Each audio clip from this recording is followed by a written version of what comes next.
No, muchas gracias a ti, José, y a todos ustedes por la invitación y por la oportunidad de estar aquí. Me da mucho gusto también estar en Madrid con ustedes. Y el día de hoy les voy a platicar de un par de proyectos que hemos desarrollado en mi laboratorio, que son colaboración con Ayari y Álvaro y Jero, quienes están aquí también. Y entonces, pues a ver, les platicaré. La idea central que nos motivaba cuando regresé a México a establecer un laboratorio era partir de una de las premisas o uno de los supuestos de la microbiología o de varias áreas de la microbiología. Y se parte del hecho de que si uno tiene poblaciones clonales, células genéticamente idénticas, y está en un ambiente homogéneo, bien mezclado, y entonces tienen que ser idénticas también fenotípicamente, ¿no? Las diferencias tienen que ocurrir ya sea por diferencias genéticas o por heterogeneidades ambientales. Y entonces si uno parte del hecho de que son genéticamente idénticas, están en un medio homogéneo y uno las observa bajo el microscopio, a simple vista pareciera ser que efectivamente son fenotípicamente idénticas. Sin embargo, en los últimos años ha habido un entendimiento de que esto no es necesariamente cierto, que en realidad pueden presentar una gran diversidad de distintos estados fisiológicos, de distintos niveles de expresión de ciertos genes. Y esta fue una de las motivaciones originales sobre las cuales empezamos a trabajar. También esto se le conoce como heterogeneidad fenotípica y se ha demostrado que existen varias circunstancias o diversas circunstancias en las cuales es evolutivamente óptimo presentar variabilidad fenotípica. Uno de los ejemplos que trabajé cuando hice una estancia en el laboratorio de Martin Ackermann en Suiza, estaba asociado con la virulencia en salmonela, y entonces utilizando un marcador fluorescente en un patógeno en salmonela, pueden observar cómo conforme las células empiezan a crecer y dividirse, la expresión de este factor de virulencia pareciera ser heterogéneo en la población. Y ejemplos como estos hay muchos, y se les conoce como de división del trabajo. Es decir, puedes tener poblaciones istrogénicas que están compuestas de distintas subpoblaciones, y esto lo que le permite a las poblaciones en su conjunto es poder realizar funciones más complejas o hacer una distribución del trabajo. Este ejemplo es algo pues, que desde el uso de bienes públicos o la generación de bienes públicos, biopelículas, virulencia y más. Otro de los ejemplos clásicos de la heterogeneidad fenotípica se le conoce, por ejemplo, la persistencia, que ya tiene unos 20 años que Nathan Balaban la estudió con este experimento. Esas son células de B. coli, las cuales le introducen ampicilina, casi todas de ellas se mueren, luego le remueve la ampicilina y se da cuenta que algunas de ellas son capaces de recolonizar. Si regresara el video y viéramos qué es lo que está ocurriendo con esa célula, lo que ocurre es que esa célula no estaba creciendo inicialmente, ¿no? Entonces, de antemano estaba en un estado, pues de persistencia, en la cual estaba apostando a que el ambiente, a pesar de que en ese momento estaba pagando un costo en su adecuación porque no crece, está apostando que en el futuro probablemente el medio ambiente va a ser nocivo y entonces, en ese caso, va a tener una ventaja adaptativa. Ejemplos de este estilo de la apuesta a cobertura, pues hay varios, desde esporulación, resistencia a antibióticos, etc. En esta plática voy a enfocar en este último beneficio funcional de presentar heterogeneidad fenotípica y lo vamos a entender en el contexto de ambientes fluctuantes. Y entonces, pues, si uno hace un pequeño diagrama de cómo a partir de una célula se producen dos células y se empieza a dividir, si en algún momento hay un cambio ambiental, bueno, tenemos el fenotipo azul, que está bien adaptado para vivir en el ambiente azul, y luego hay un cambio ambiental en el ambiente rojo, entonces hay varias estrategias que pueden implementar una población. Una de ellas, por supuesto, es que hubiera toda una maquinaria de sensado del medio ambiente y de regulación del metabolismo y la activación de mecanismos de estrés. Y bueno, eso efectivamente es una posibilidad y eso le permite a las poblaciones subsistir. Otra posibilidad es que en algún momento alguna de estas células haya tenido la suerte, la fortuna de adquirir una mutación, un cambio genético, en la cual le permita estar mucho mejor adaptado a estas nuevas condiciones ambientales. Y a pesar de que estos dos cambios ocurren, lo que nos hemos empezado a dar cuenta, o desde una perspectiva evolutiva uno puede darse cuenta, es que es, de alguna manera pareciera un poco paradójico, porque en una población clonal que está en un medio ambiente azul, lo que sería conveniente para la población es que todas estuvieran expresando ese fenotipo. Sin embargo, cuando tenemos ambientes fluctuantes o la posibilidad de que haya un cambio ambiental, entonces existen condiciones bajo las cuales es óptimo para la población que una pequeña subpoblación de ellas esté expresando el fenotipo para el cual estaría mejor adaptado en el futuro. Y si ese cambio ocurre, entonces estas células están mejor adaptadas ahí. Entonces, esta es un poco la idea, la caricatura de lo que les quiero platicar. Más específicamente, la pregunta general que le queremos hacer es cómo afecta el ruido fenotípico a la resiliencia bacteriana cuando hay estos cambios ambientales súbitos e impredecibles. Para esto, en mi laboratorio, pues hacemos una combinación o un enfoque interdisciplinario que combina evolución experimental en ambientes fluctuantes. También utilizamos microfluídica de células individuales para de esta manera poder contrastar experimentos en poblaciones con experimentos en células individuales. Y debido a mi formación, pues también implementamos modelos matemáticos o postulamos modelos matemáticos, los cuales después podemos simular mediante el uso de ordenadores, ¿no? Un poco más específicamente respecto a los enfoques experimentales, pues cuando hablo de células individuales y de microfluídica, a lo que me refiero es utilizar microscopía de fluorescencia con unos chips que tienen trampas, los que los permiten atrapar ya sea 1 o 1000 células o la cantidad de células que quiera. E importantemente, porque es lo que nos interesa estudiar en la respuesta a ambientes fluctuantes, es utilizar un sistema muy rupestre y artesanal de cambios ambientales, donde podemos, mediante la altura de 2 jeringas o de varias jeringas, podemos controlar el flujo y la entrada de distintos medios ambientes a este chip de microfluídica. Entonces, si atrapamos células y las ponemos creciendo felizmente en medio sin antibiótico, una vez que ya no lo sospechan y que están muy cómodas, entonces hacemos un cambio ambiental y podemos ahora introducir otro medio ambiente y estudiar cuál es la respuesta de estas células a ese cambio ambiental. Y eso lo complementamos con un enfoque de biología de poblaciones, donde, bueno, ahora les he puesto un ejemplo de un robot de pipeteo, pero eso normalmente es más bien un trabajo manual, y donde podemos utilizar estas microplacas y tener las poblaciones de bacterias, las cuales de nuevo estamos exponiendo a ambientes fluctuantes, y posteriormente podemos medir mediante citometría de flujo o lectores de microplacas. Un poco más específicamente, el experimento que les voy a platicar el día de hoy, o la serie de experimentos, todas tienen este común denominador, donde empezamos con medio libre de antibióticos, medio rico, LD específicamente, y luego les damos algún estrés, algún antibiótico, un metal pesado, durante una dosis letal.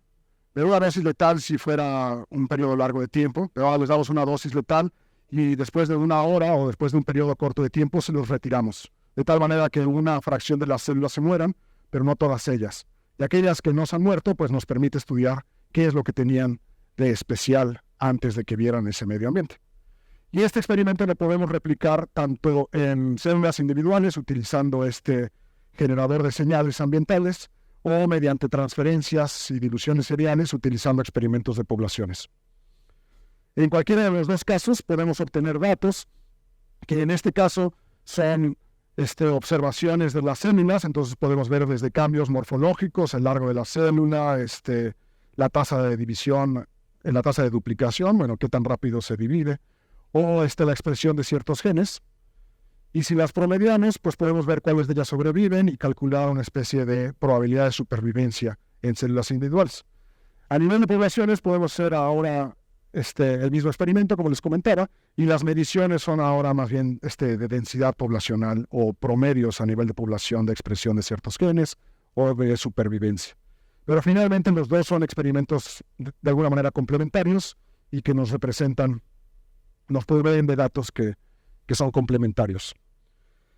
El ejemplo clásico, bueno, el experimento que les comentaba, este es un experimento que hizo Charlie, un estudiante que estuvo en mi laboratorio, es en una trampa de microfluidos donde tenemos 40 por 50 micrómetros y entonces podemos atrapar alrededor de 1000 células de E. coli.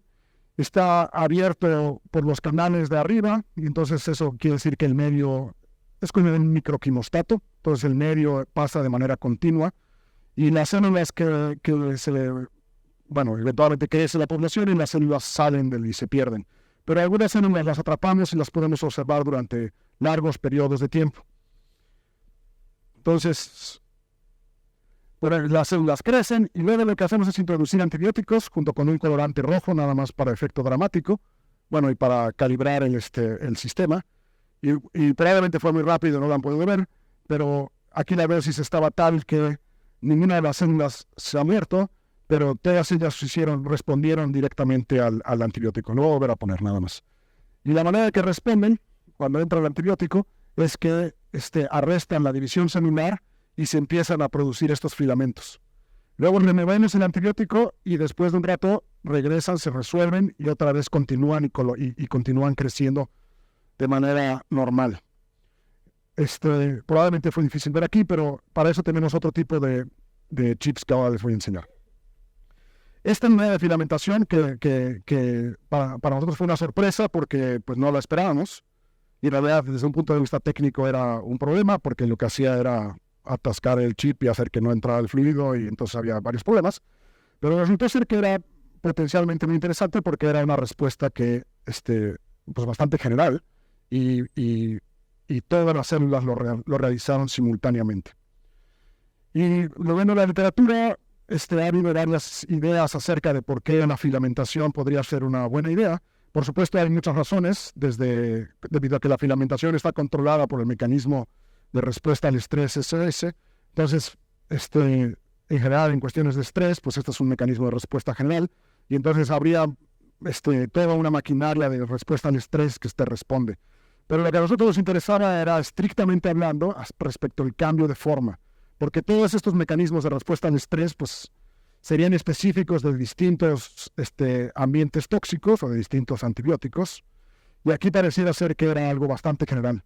Y entonces una posibilidad que previene de modelos matemáticos muy simples es que simplemente al momento de cambiar la forma de la célula, como arresta la división y entonces empiezan a producir estos filamentos, el volumen aumenta considerablemente de manera cúbica y la superficie de área de manera cuadrática, ¿verdad?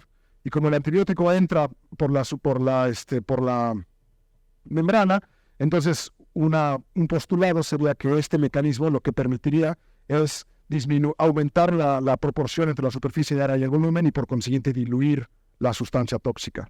Eso no sería un mecanismo evidentemente que funcionaría a largo plazo porque eventualmente seguiría entrando el antibiótico, pero al menos transientemente le daría a la célula tiempo suficiente para ya sea activar todo este mecanismo de estrés o solamente esperar a que mejoren las condiciones ambientales.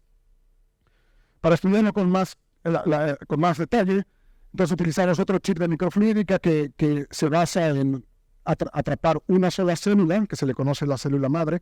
Este está cerrado por abajo el canal, y este es, nada más para confundirlo, este es un quimógrafo, entonces no es en el tiempo. Entonces cada uno de estos es un momento en el tiempo, y este es el siguiente momento del tiempo. Y entonces podemos ver en un solo arreglo lineal, lo cual nos permite entonces acomodar de esta manera cómo es que va creciendo todas las células.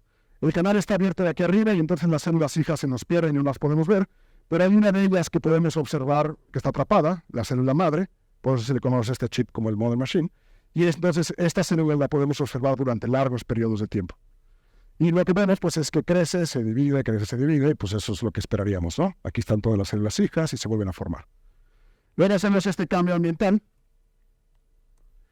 Y aquí ya se ve mucho más claro cómo arrestan la formación del septo y entonces empiezan a alargarse y producir estos filamentos. Y podemos medir qué tan rápido crecen, podemos encontrar los momentos de división. Están representados por estos triángulos blancos.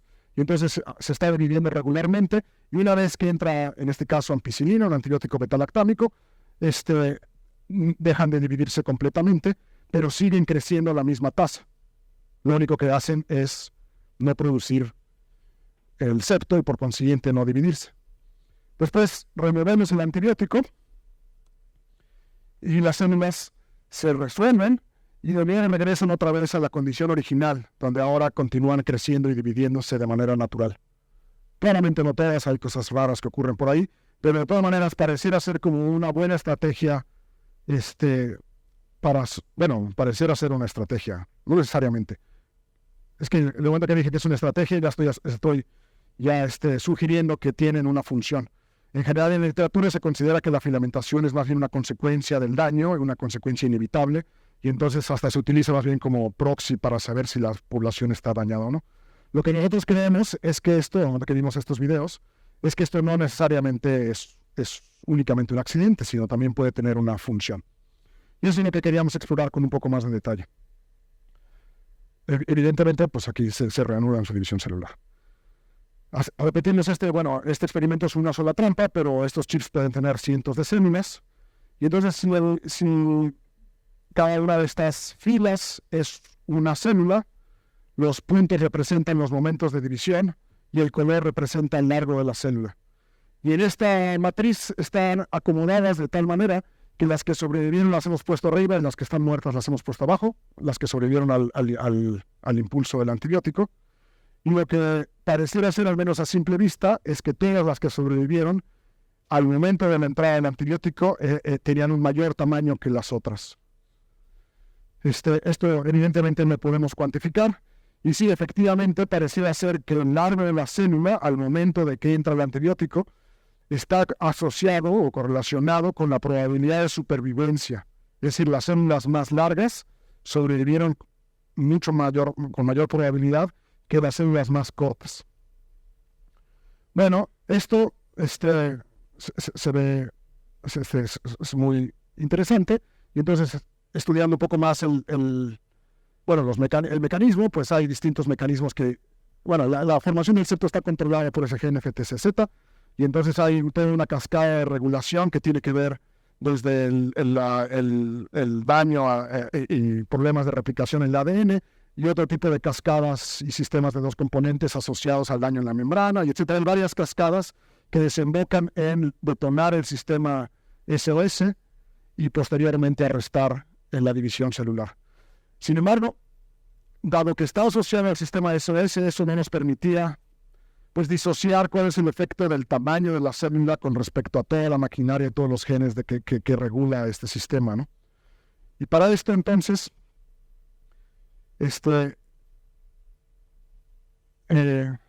contactamos a este grupo que también está en Madrid, que ellos habían producido una construcción genética donde mediante un promotor inducible podían controlar la expresión de este gen y de manera sintética poder apagar y prender la formación del septo. Y entonces si uno observa en condiciones normales, y por normales en este caso es junto con el promotor, con IPTG, entonces la célula crece y se divide normalmente, y si uno le remueve el IPTG, entonces las células empiezan a producir estos filamentos largos, independientemente de todo el sistema SOS, es directamente hasta el final de la cascada de regulación. Le regresan se restaura de nuevo el fenotipo que se divide si le introducimos de nuevo el IPTG al medio ambiente. Entonces dijimos, esto es perfecto porque es lo que necesitamos, porque lo que nos gustaría sería poder nada más estudiar el efecto de la forma, independientemente del sistema SOS. Y entonces Fernando Santos, quien hizo un postdoc en mi laboratorio, diseñó un experimento con metales pesados en donde, utilizando esta cepa, la pone a crecer en condiciones normales con IPTG, posteriormente remueve el IPTG y entonces empieza a producir estos filamentos, y después introduce un pulso de un metal pesado, cadmio, en este caso. Y la pregunta es, pues, ¿cuáles se mueren y cuáles sobreviven? y tratar de identificar si hay diferencias entre las dos. Posteriormente regresa el IPTG y en ese momento podemos contar cuántas células sobrevivieron y ver si tenían algunos atributos especiales. Y nada más regresando a la idea de la superficie de área, pues efectivamente las células filamentadas, las que no tuvieron el IPTG, tienen una proporción de superficie de área y volumen mucho mayor y más diversa, son más largas evidentemente, que aquellas que no tenían, que estaban siempre con la presencia del IPTG y que no estaban filamentadas al momento de la introducción del estrés. Y esto tuvo como consecuencia que... esto se ha repetido, perdón. Que si contamos el número de células que han sobrevivido cada uno de estos escenarios, las podemos contar la supervivencia utilizando yoduro de propidio y contando cuántas células tienen, bueno, mediante citometría de flujo. Era muy claro y significativamente claro que aquellas células que estaban filamentadas tenían una mayor probabilidad de supervivencia que aquellas que no lo estaban. Si contamos, por ejemplo, las células en estas dos distribuciones, la distribución azul son aquellas células que sobrevivieron y las rojas las que no sobrevivieron. En el control, donde la célula está creciendo normalmente, no hay ninguna diferencia realmente, pero entre las células que están filamentadas es muy evidente que las que han sobrevivido son las que se encontraban filamentadas con respecto a las que no estaban filamentadas. Entonces, pareciera ser que sí hay una relación entre el largo de la célula y la probabilidad de supervivencia ante este pulso de estrés. Estudiando este mismo sistema en el sistema de microfluídica, entonces ahora tenemos este tipo de datos donde cada una de estas líneas es una célula, el largo de una célula, y podemos ir contando cómo van creciendo y dividiéndose. En gris están todas las que se han muerto y de colores las que sobrevivieron. Y de nuevo podemos ver que aquellas células que sobrevivieron en los dos casos, esta es la célula normal y en este caso la célula filamentada, aquellas que sobrevivieron de nuevo tienen al momento de la introducción, tenían un largo mucho mayor que las otras.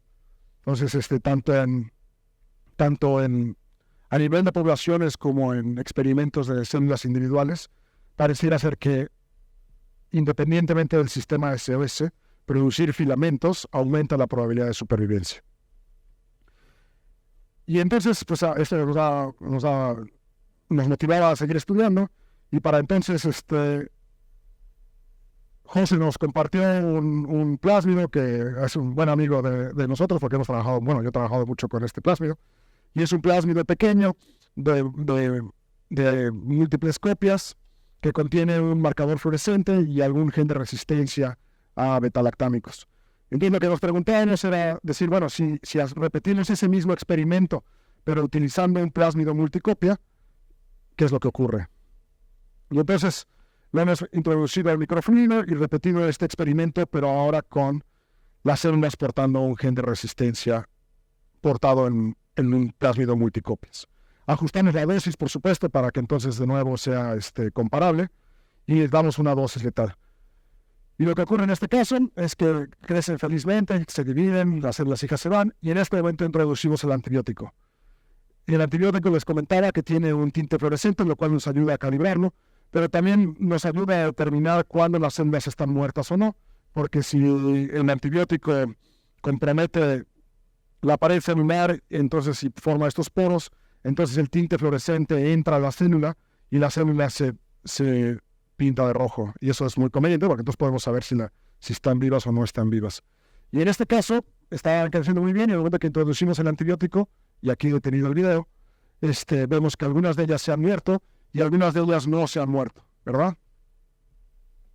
Si continuamos el experimento y removemos el antibiótico, pues aquellas que no están muertas continúan creciendo y colonizan de nuevo todo el chip y crecen felizmente. En realidad hay alguna diferencia. Esto no ocurría en el caso anterior que les había mostrado, ¿verdad? En el caso anterior todas las células respondían de manera uniforme. Ya sea todas producían filamentos, o si subíamos la dosis o dejábamos más tiempo el antibiótico, todas ellas se morían. O sea, la respuesta era mucho más uniforme, mientras que en este caso parecía haber una variabilidad en la probabilidad de muerte. Debido a que este plásmido tiene además un marcador fluorescente, entonces lo que nos permitió es estudiar, ver que aquellas que habían sobrevivido eran las células que antes de que entrara el antibiótico tenían una intensidad de fluorescencia promedio mayor, lo cual sugería que probablemente tenían más copias del plásmido con respecto a las demás, ¿no? Entonces este plásmido se porta alrededor de 19 copias por célula, pero esa es una medida a nivel poblacional. Lo que nos preguntábamos es qué tan representativa es, bueno, esa distribución o esa media poblacional con respecto a toda la distribución. La respuesta parece ser que es bastante variable. Luego regresamos al antibiótico y ellas pueden volver a seguir creciendo. E interesantemente, lo que reconstituyen, a pesar de que venían de poblaciones que presentaban mucho brillo, reconstituyen poblaciones que de nuevo no tienen tanto brillo. Entonces, este mecanismo de variabilidad en el número de copias parecía sugerir que era un mecanismo elástico que permitía de alguna manera modular el número de copias de plásmidos en la población. ¿Y de dónde viene esto? Pues es algo que junto con Álvaro hemos estudiado mucho, o al menos yo, pues sí, ¿verdad, Álvaro? Que es el ruido generado por la dinámica estocástica de los plásmidos multicopia.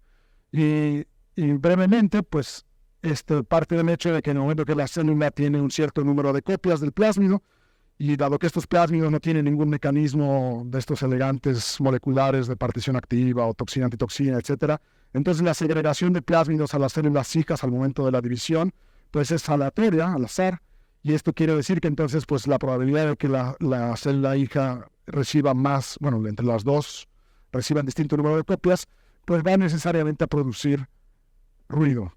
Entonces son dos procesos, la replicación y el segundo es la segregación. Entonces los plásmidos se replican hasta llegar a cierto número de copias y posteriormente se segregan y los dos procesos son ruidosos, los dos procesos son inherentemente estocásticos. Y entonces de la manera que uno empieza de una sola célula y empiezan a replicar y segregar plásmidos conforme crece la población, pues, y esto es lo que nosotros sugerimos, pues esto tiene que producir variabilidad en el número de copias, ¿verdad? Que la dinámica estocástica de plásmidos produce variabilidad en el número de copias de la célula. Y al menos desde un punto de vista matemático tiene sentido, porque hace rato les decía que tiene 19 copias en promedio, pero habría muchas distribuciones de número de copias de plásmidos en la población que verían el mismo promedio. Y entonces, pues si todas fueran idénticas, entonces tendrías una varianza muy pequeña, pero conforme aumenta la varianza, entonces empieza a haber variabilidad en el número de copias a pesar de que el promedio es el mismo. Si la distribución presenta mucha varianza, entonces podría decir que estamos en todo momento en una población, hay células con bajo número de copias que son susceptibles al antibiótico y con alto número de copias que son resistentes coexistiendo en todo momento, ¿no?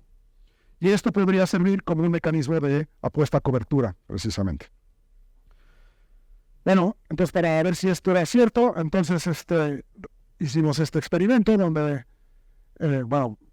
Jero hizo este experimento, estoy usando el plural muy libremente, ¿verdad?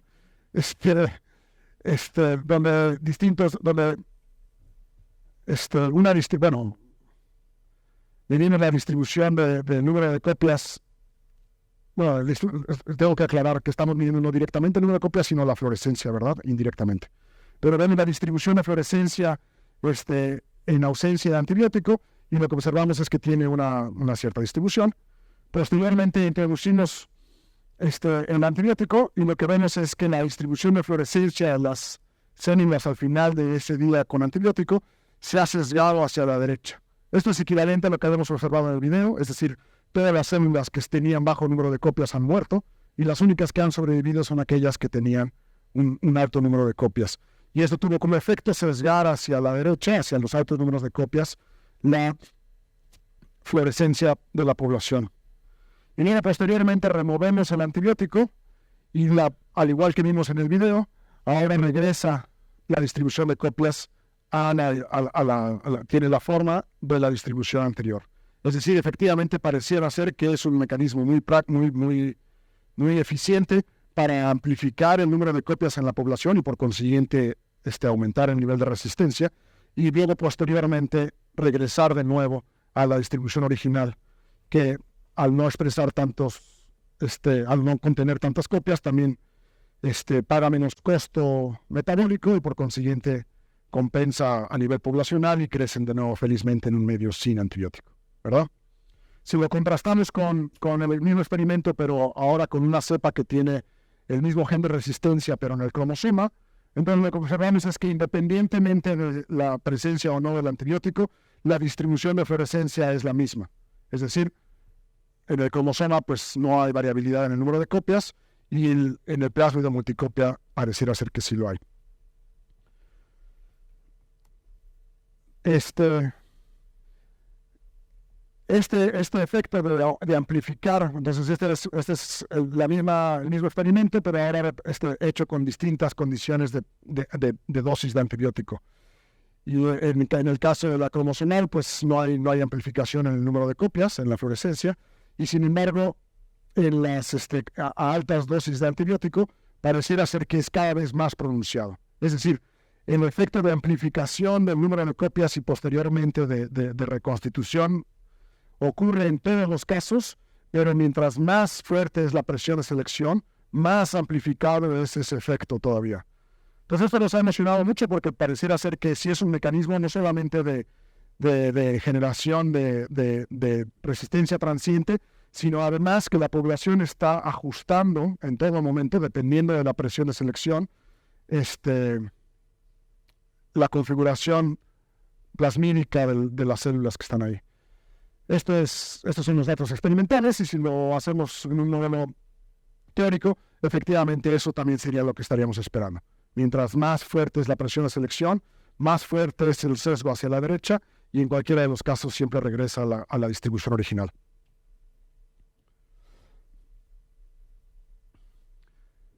Bueno, teníamos también el que nos habían de un experimento evolutivo previo. Había varios mutantes que habían tenido mutaciones que ahora tenían más número de copias, y entonces lo que queríamos ver era si este efecto de alguna manera era dependiente de distintos contextos genéticos. Y entonces era el experimento, veníamos un pulso, pero lo que queremos modificar es el tiempo de exposición al pulso. Entonces crecen durante 6 horas en fase exponencial en un medio libre de antibiótico, y posteriormente las traspasamos media hora, medio con ampicilina, o 1 hora, o 6 horas, y luego las regresamos. Y lo que queremos ver es si la probabilidad de supervivencia es mayor en las células que tienen mayor número de copias con respecto a la cepa cromosomal y la wild type que no tienen variabilidad. Y efectivamente, independientemente del número de copias que tiene, todas aquellas cepas que tenían plásmidos tenían una probabilidad de supervivencia mucho mayor que aquellas que no lo tenían. Es decir, a los 90 minutos, todas las cepas que tenían el cromosomal, o casi todas ellas habían ya muerto, o todos los experimentos, porque estos son poblacionales, mientras que las poblaciones que portaban los plásmidos de alto número de copias, su supervivencia era mayor. Bueno, entonces esto pues lo hemos publicado a principios de este año, pero no era el final de la historia, porque lo que nos interesaba era estudiar, bueno, después de platicar un poco el contexto. Bruno, que ahora les digo quién es, estaba haciendo estos experimentos de microfluídica, y se le ocurrió al final de que estaba el experimento hecho, decir, pues le voy a ver el antibiótico, al final ya estaba todo conectado. Y entonces, después del periodo de recuperación que utilizamos para contar cuántas células han muerto y cuántas células han sobrevivido, les ha vuelto a introducir el antibiótico. Y al introducirse el antibiótico, ha observado que, independientemente de la historia de los plásmidos, esto ocurre hasta en las células donde estaban todas respondiendo de manera muy uniforme, cuando reintroduce el antibiótico, 12, 20 horas después, lo que antes parecía como un comportamiento muy regular y uniforme y todas las células se comportaban de la misma manera, la segunda vez es un zoológico, es verdaderamente muy complejo. Y entonces decimos, algo ocurrió durante ese proceso, ¿verdad? Es decir, hay un efecto de memoria. La segunda vez que ven el antibiótico responden de manera diferente que la primera vez que responden el antibiótico. Entonces queríamos estudiar qué ocurría durante ese periodo de recuperación. Como no sabíamos qué estaba ocurriendo, entonces pues hicimos un experimento pues de fuerza bruta, es decir, pues ¿por qué no tomamos esta minería de promotores fluorescentes del Uri Allen, que tienen, no sé, 1000 tantos genes con distintos marcadores fluorescentes, Entonces, ¿por qué no hacemos esto? Bueno, es una colección de ellos que sea representativa de distintos procesos celulares. Y vamos a, durante el periodo de recuperación, medir mediante un lector de fluorescencia, medir cuál es la expresión de fluorescencia de cada uno de estos genes. Entonces, cada una de estas filas es un gen diferente y no tiene la escala de tiempo, desafortunadamente, pero esos son como 24 horas. O sea, es un periodo largo de tiempo. Y lo que es interesante, sí, 20 horas. Lo que observamos nos pareció considerablemente interesante. Y es que hay esencialmente tres tipos de comportamientos. Uno, aquellos que no respondían a que nunca se habían prendido y que estaban siempre, probablemente genes de housekeeping o genes de metabolismo central que realmente no están asociados a la respuesta al estrés. Otros que tenían una respuesta muy clara, que es lo que uno esperaría con respuesta al estrés, es decir, que se empiezan a activar y después, como ya no están bajo la presencia del antibiótico, pues nuevamente empiezan a decrecer, a diluir las proteínas y empiezan a decrecer en su expresión. Sin embargo, hay otras células, o otros genes, los cuales habían mantenido su expresión encendida durante un largo periodo de tiempo. Estas son 6, 7, 8 divisiones. Y aún así seguían manteniendo, en ausencia del estrés, seguían manteniendo una alta expresión de estos genes. Viendo con más detalle qué eran estos genes, pues resultó ser que todos eran, y esto probablemente no sea sorpresa para nadie, pero para nosotros sí lo era, todos asociados a estrés oxidativo, o la mayor parte de ellos. Sí. El esburo, ¿no? Y entonces, si utilizamos el regulador maestro del estrés oxidativo, OXIR, y vemos cuál es la distribución de fluorescencia, tanto en las células que no vieron el antibiótico como las células que vienen del periodo de recuperación, pues lo primero que observamos es que la expresión de las células, la expresión de OXIR después del periodo de recuperación es considerablemente más alto en las células que estaban expuestas al antibiótico que las células que no. De la misma manera, como ya hemos visto, también el largo de las células era mucho más grande en las células que estuvieron expuestas al antibiótico que en las células que no lo habían hecho. Entonces, pareciera ser que hay, claramente hay muchas respuestas que ocurren, pero hay después de un estímulo muy fuerte, aquellas células que sobreviven, pues detonaron el sistema SOS y tienen una morfología diferente, pero también tienen los genes asociados a respuesta a estrés oxidativo, aún encendidos. No se alcanza a ver muy bien aquí, pero quizás sí. Pero se ve que hay en la expresión de OXIR hay dos pequeños medios, ¿verdad? La mayor parte de las células están acá, pero no se han perdido. Bueno, aquí se ve más claramente. O sea, hay células todavía en el estado normal. Y eso es lo que queríamos ver con más detalle. Y entonces, utilizando citometría dependiente del tiempo, es decir, tomamos mediciones en distinto momento. Entonces, esto es antes de que dieran el antibiótico, una hora después de que dieron el antibiótico, y lo que vemos es que todas las células que sobrevivieron, que son esta distribución azul, todas tienen la fluorescencia del gen, el promotor de OXIR, mucho más hacia la derecha, es decir, tienen el estrés oxidativo encendido, toda esa maquinaria. Y luego lo que uno esperaría, si se empieza a disminuir, es que si se sesgó hacia la derecha de esta manera, conforme se empiezan a crecer las células y dividir en ausencia y ya paran la maquinaria, esperaría uno que regresara a la distribución de la misma manera.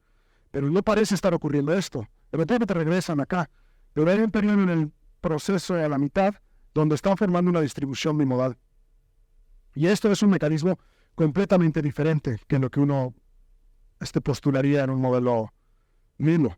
Es decir, todos responden al mismo tiempo hacia la derecha, y luego cuando le quitas el estrés, en lugar de regresar todas a la posición basal, se mantiene una superpoblación de células altamente expresadas, y lo único que está cambiando es la proporción entre las células normales y las células estresadas, ¿verdad?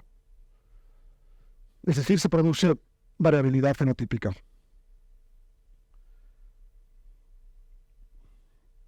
Y presentan una expresión bimodal durante la fase de recuperación.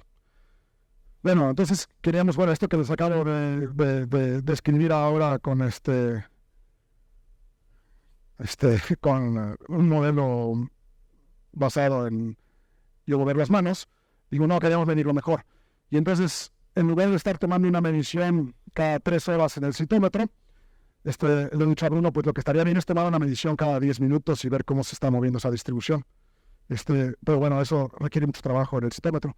Y entonces lo que ha hecho más ingenioso y es hacer mediante impresión 3D y estas electrónicas baratas, hacer un adaptador para el citómetro de tal manera que podamos tomar mediciones en múltiples muestras, pero cada uno que queramos. Esencialmente convertir un citómetro en un lector de placas.